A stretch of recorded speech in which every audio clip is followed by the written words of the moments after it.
समरूपता का पार्ट 3, जिसके अंतर्गत पर में 11.2 जो परीक्षा की दृष्टि से वेरी वेरी इंपॉर्टेंट भी है और आपको प्रश्न हल करवाने में भी बहुत उपयोगी है।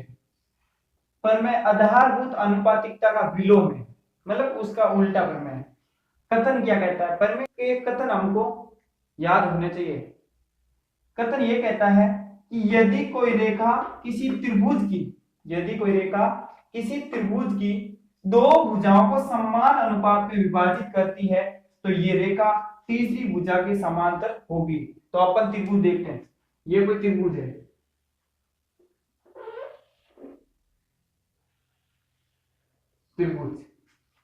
त्रिभुज का नाम दे दिया ए बी सी।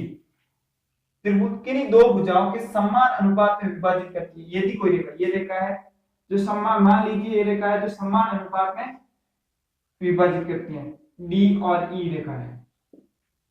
इन दोनों भुजाओं को क्या करती है, ए बी को और ए सी को समान अनुपात में विभाजित करती है। तो तीसरी रेखा इसके समांतर होगी। तो सिद्ध करना है अपन को बीसी समांतर डीसी। तो दिया हुआ क्या है, दिया हुआ,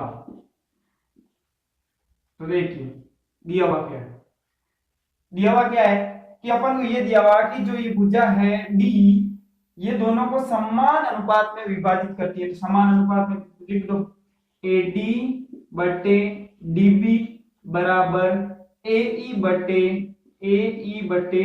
ई सी। ठीक है, फिर बाद में रचना।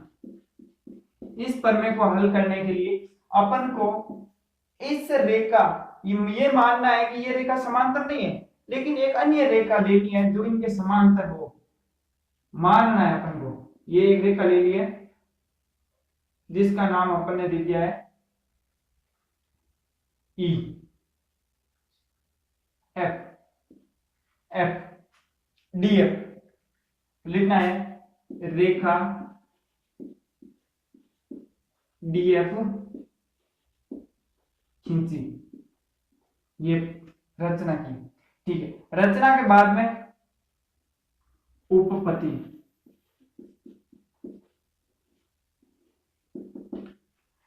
तो उपपत्ति अपन को माना बीसी समांतर डीएफ है और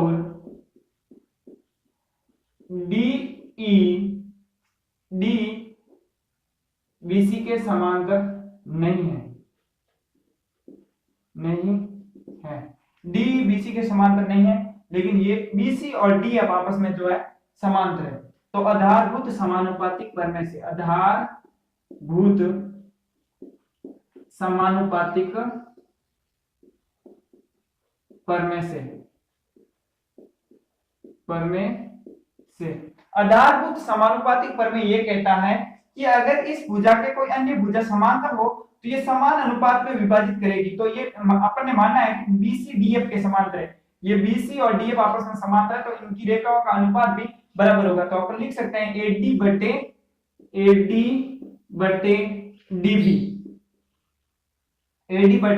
डीबी बराबर एएफ बटे एफसी। तो एएफ बटे बराबर एएफ बटे एफसी।